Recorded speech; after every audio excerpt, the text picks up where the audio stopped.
Recently, MatPat took his hand at a narrative timeline, which is different from what he normally does. He kind of just takes a PNG and describes loosely connected events and then puts them on the PNG and calls it a day. But this time he actually is putting in a lot of effort, and I respect it a lot, and I think he's doing a great job so far. I've also seen kind of a rabbit hole form out of this where people are now making a bunch of timeline videos, and a trend of timeline videos seems to be gameplay exclusive ones. A lot of these, I felt at the time, I felt like they were too complicated to be gameplay only. Most of the convoluted nature of Five Nights at Freddy's comes from the books and the comics and the game files and the websites.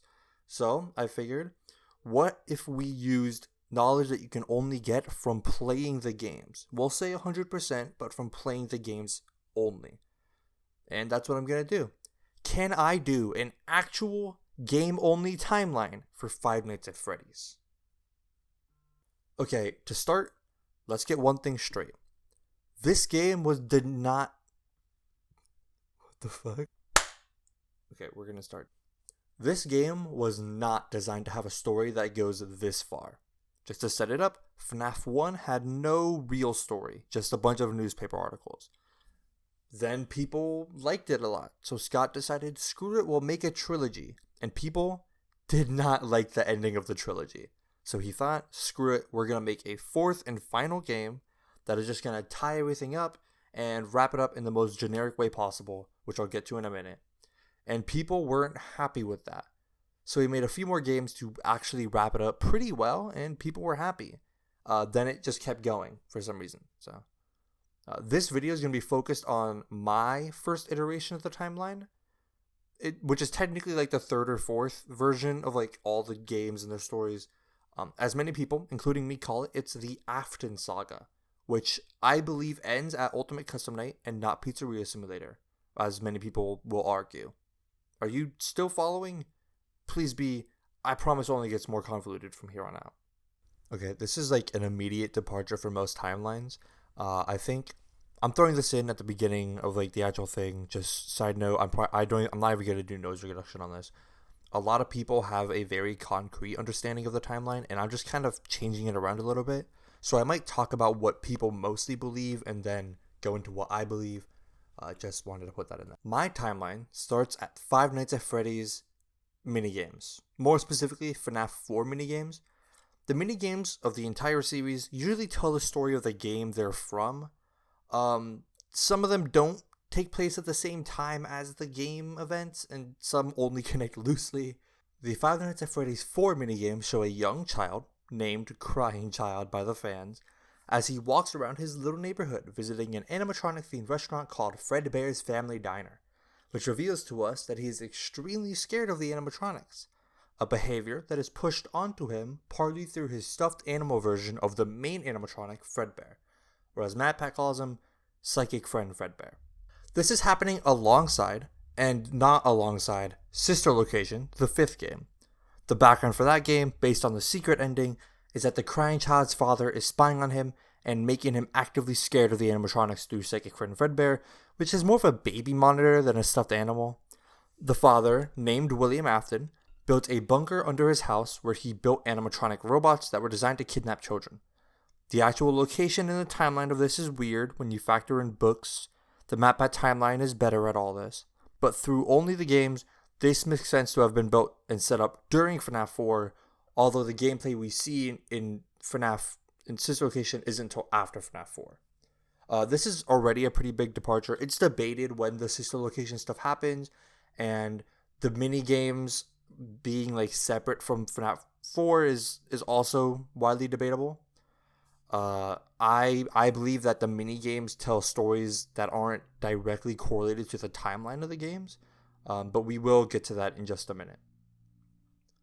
Next in the timeline is finally Five Nights at Freddy's 4.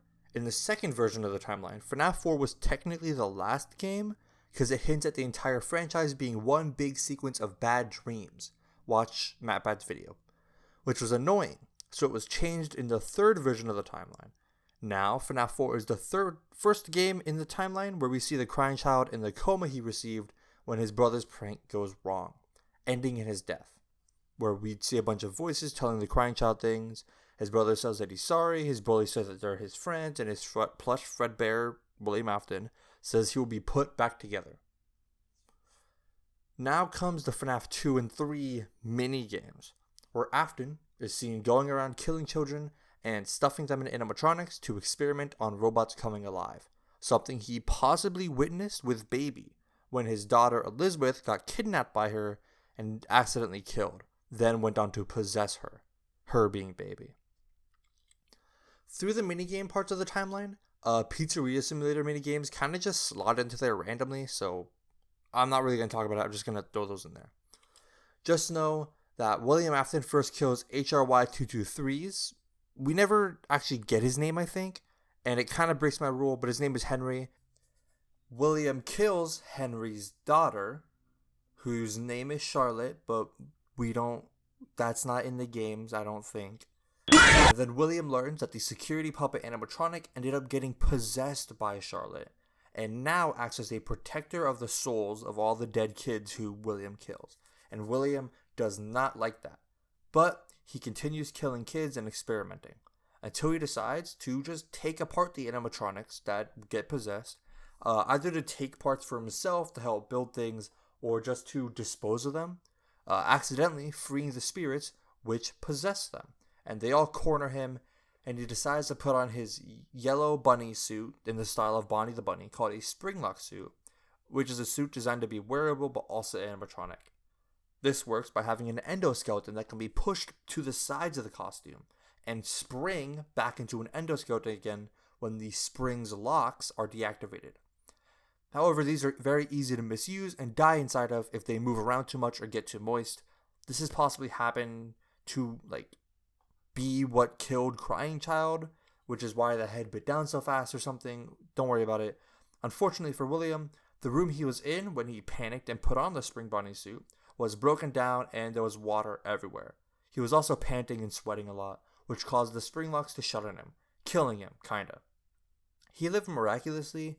We now know that it was because he was just really mad, but that's not important. The events of Sister Location now take place, when Crying Child's brother, Michael Afton, again, I don't know if this is in the games or not, but I'm not saying Crying Child's older brother, it's too long. Michael decides to go to his father's old bunker and spends a couple nights seeing what his dad's routine was. This is when he learns about his sister and what happened to her, and this is when he can also see his dad's desk with cameras and a stuffed Fredbear toy with a walkie-talkie and whatnot. But that's not the true ending of the game. The true ending of the game, he's lured to a scooping room where the animatronics are injected with Remnant, a magic science juice that allows dead kids to possess animatronics. For the experiment process, William built a Remnant injector, and Michael is killed and gutted by it. The combined parts of all the Sister Location animatronics, which had the spirits of the dead kids, being Elizabeth, possibly William's wife, that was speculated once but hasn't come up again, and a bunch of other dead kids, all combined into one entity named Ennard, who then enters Michael's now empty corpse to wear him as a skin suit and go out into the world, which worked for a bit until Michael's corpse rots and turns purple, like his father, who was also purple, but we don't really know how. However, Michael's not dead. He has Remnant now, so now he's just an immortal skin suit and he smells really bad. Also, I didn't say this earlier, I forgot to put it in my script. FNaF 4 takes place, and I believe that it's William torturing Michael for killing his brother, technically killing his brother, and that Michael's pretty much the protagonist of all the games, is what I'm saying here. Michael decides to go to a bunch of Five Nights at Freddy's locations, all the Freddy Fazbear's pizzas, in search of his father, who also happens to be Phone Guy. He's mistaken for his father by the vengeful animatronics, who are taken apart but also aren't, because it's not cohesive. Just imagine that after the ghosts killed Afton, they went back into the animatronics somehow and ended up getting triggered by seeing Michael, who now just looks like William. He goes through FNaF 2, then 1, where he finally sees his brother's spirit inside of Golden Freddy. I think the game crashing is Golden Freddy helping you escape, because if you press the escape key, it also crashes your game, and it's just cute. Then, upon hearing over the phone that his father died, Michael decides that's good enough, and he goes into hiding. Also, in FNaF 2's 6th night, you play as Michael, and the other 5 nights, you play as a guy named Jeremy, who's moved to the day shift before Michael comes to watch the final party of the now closing pizzeria, where he becomes the victim of the bite of 87, which is speculated to be the Mango animatronic. A long time later, Five Nights at Freddy's 3 takes place, where a new horror attraction is created by a guy who was fascinated with the murders at Fredbear's locations.